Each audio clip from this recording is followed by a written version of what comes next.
अस्सलाम वालेकुम welcome back to another video. कैसे हैं आप लोग? उम्मीद अच्छे होंगे। व्यूअर्स, इस वीडियो में हम बात करने जा रहे हैं बिटकॉइन के बारे में। बाकी मार्केट की अपडेट आप लोगों के साथ शेयर करूंगा। सबसे पहले हम लोग बात करेंगे बीटीसी की। आप लोगों को पहले मैंने बताया था कि भाई हमारे पास एक रेजिस्टेंस पॉइंट है 38,450 का, ठीक है। और अगर मार्केट अपनी जो इस रेजिस्टेंस को ब्रेक करके आगे कैंडल की क्लोजिंग नहीं करती तो फिर मेरे भाइयों खतरा है।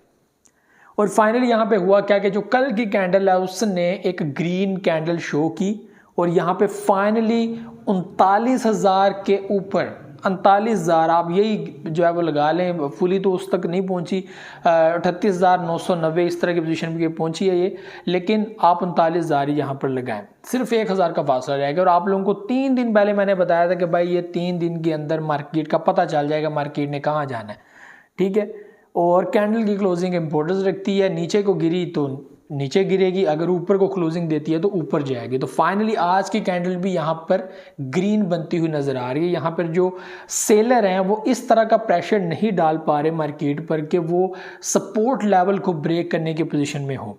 ज़ाहिर सी बात है, जब मार्केट नीचे गिरती है तो जो सेलर्स होते हैं उनके लिए बहुत ही अहम पॉइंट जो होता है वो होता है एक पॉइंट जो हर बंदे की नज़र में होता है कि भाई ये पॉइंट, यानी कि उस पॉइंट के ऊपर हर एक बंदे की या हर बायर की नज़र होती है कि यार ये पॉइंट इंपॉर्टेंट है। इसको ब्रेक क्या कर पाते हैं सेलर?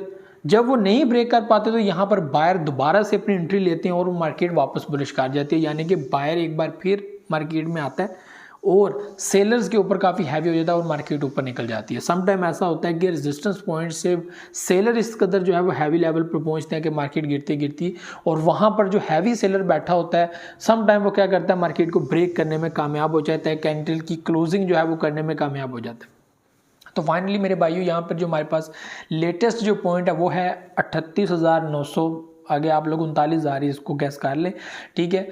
39,000 हमारे पास एक पॉइंट है। इसके नीचे इस वक्त अगर हम लोग देखें तो 38,700 की पोजीशन के अंदर इस वक्त मार्केट ट्रेड कर रही है, यानी कि कल को जो मार्केट 37,500-600 के ऊपर चल रही थी, आज वो 1,000 प्लस यानी कि 38,700-800 के ऊपर जो है मार्केट ट्रेड कर रही है। और यहाँ पे यही चीज़ आप लोगों को समझ आ जानी चाहिए कि मार्केट की जो इस वक्त कैंडल है वो बहुत छोटी सी, अगर यहाँ पे बुलिश करती है तो मार्केट ईजिली 40K को टच कर जाएगी। और आप लोगों को मैं काफ़ी दिन से ये चीज़ कह रहा हूँ कि मार्केट 40K जा सकती है। 3 दिन 4 दिन पहले आपको मैंने बताया था कि भाई मार्केट बुलिश है, बुलिश पैटर्न है, 80% चांसेस है मार्केट आगे बढ़ेगी और वही हुआ। एक जाहिर सी बात है, गैस होता है। अभी इसमें यह नहीं है कि बड़ी महारत है मेरी, मैं अब कहूँ कि मुझे जनाब आप अप्रिशिएट करो, इस तरह की चीज़ें हम लोग गलत भी हो सकते हैं, ठीक है। अगर सही हो गया तो वो एक एनालिसिस था, वो एक चीज़ थी, एक जजमेंट थी कि हाँ यार ये चीज़ें मैंने देखी हैं, इस हिसाब से मुझे लगता है 80% चांसेस है मार्केट आगे बढ़ सकती है। और आज रात को ही क्या पता मार्केट अपना रंग दिखा दे और फाइनली उसी रात मार्केट ने अपना रंग दिखाया और उसने बता दिया कि भाई मैंने आगे ही जाना है, ठीक है।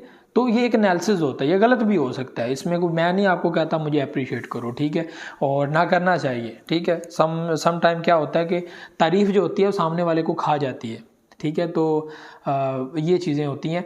तो अब बात करते हैं अथीरियम की, ठीक है। सपोर्ट लेवल की मैं सबसे पहले बीटीसी का मैं बता दूं आपको। सपोर्ट लेवल मेरे भाइयों 35,000 के ऊपर कोई सेट नहीं हुआ कौन सा सपोर्ट लेवल होना चाहिए। 3650 के ऊपर, ठीक है, 36,050 के ऊपर जो है वो यहाँ पर एक पॉइंट नज़र आ रहा है। उसके ऊपर भी पॉइंट्स है लेकिन वो बहुत कच्चे पॉइंट्स है, जो पक्का पॉइंट है वो 35,000 का है, ठीक है। उससे नीचे आपको मैंने बताया 33,000, 33,400 और 32,000, 32,200 जो हमारे पास बहुत ही स्ट्रॉन्ग पॉइंट है। यानी कि अगर मार्केट गिरती है तो मार्केट 35 तक आएगी। 35 के पॉइंट को स्ट्रॉन्ग होने में थोड़ा सा और ऊपर अगर 40K तक पहुंच जाती है और मार्केट वहाँ पे कुछ देर के लिए रहती है, कुछ दिन के लिए रहती है, तो हमारे पास काफ़ी स्ट्रॉन्ग पॉइंट हो सकता है 35,000 का, क्योंकि उसके ऊपर से मार्केट ने अचानक से जो है वो एक बुलिश लिया है और मार्केट इतना नहीं ठहरी, ठीक है। 37 का पॉइंट हमारे पास उसके बाद जो है वो होगा।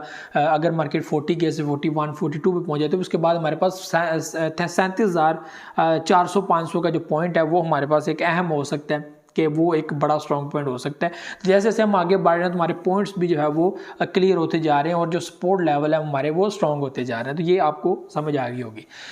अब बात कर लेते हैं थीरियम की। तो थीरियम फाइनली एक बार फिर 2100 की पोजीशन में आ चुका है और जाहिर सी बात है जो थीरियम जब बीटीसी आगे बढ़ने की कोशिश करता है तो आल्ट कॉइन्स के अंदर या थीरियम के जो वेल्स हैं वो भी कोशिश करते हैं कि बीटीसी के साथ मूव ऑन हो और एक जो डोमिनेंस होती है BTC की वो काफ़ी हाई होती है, जिसकी वजह से बाकी आल्ट कॉइन्स के ऊपर फ़र्क पड़ता है। और उस तरह आप लोग देख रहे हैं कि हमें प्रॉफिट देखने को नहीं मिल रहा मार्केट में। जो हमारे आल्ट कॉइन्स हैं वो थोड़ा सा रीटेस्ट एंड थोड़ा सा डंप करने की कोशिश कर रहे हैं, आपको नज़र आ रहा होगा।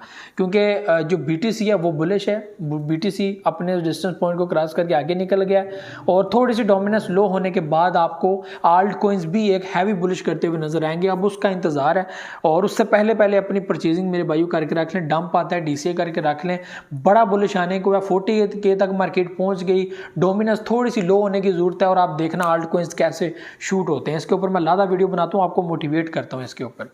ये पोजीशन है। शिबा इनू की बात करें तो शिबा इनू की आज की भी थर्ड कैंडल भी जो है वो ग्रीन है, अच्छी पोजीशन में चल रही है और चांसेस हाई हैं कि Shiba Inu, pipe coin, Floki इनू, ठीक है, लूना क्लासिक के चांसेस बड़े हाई हैं। उसकी बर्निंग का मैकेनिज्म सेट हो चुका है और टाइम टू टाइम उसकी बर्निंग आप लोगों को देखने को मिलेगी। और ये बड़ी स्ट्रॉन्ग स्ट्रैटेजी है बाइनेंस की तरफ से कि भाई अगर लूना क्लासिक की तरफ से ध्यान लोगों का हट रहा है ना, सिंपली एक जो है वो बर्निंग कर दो।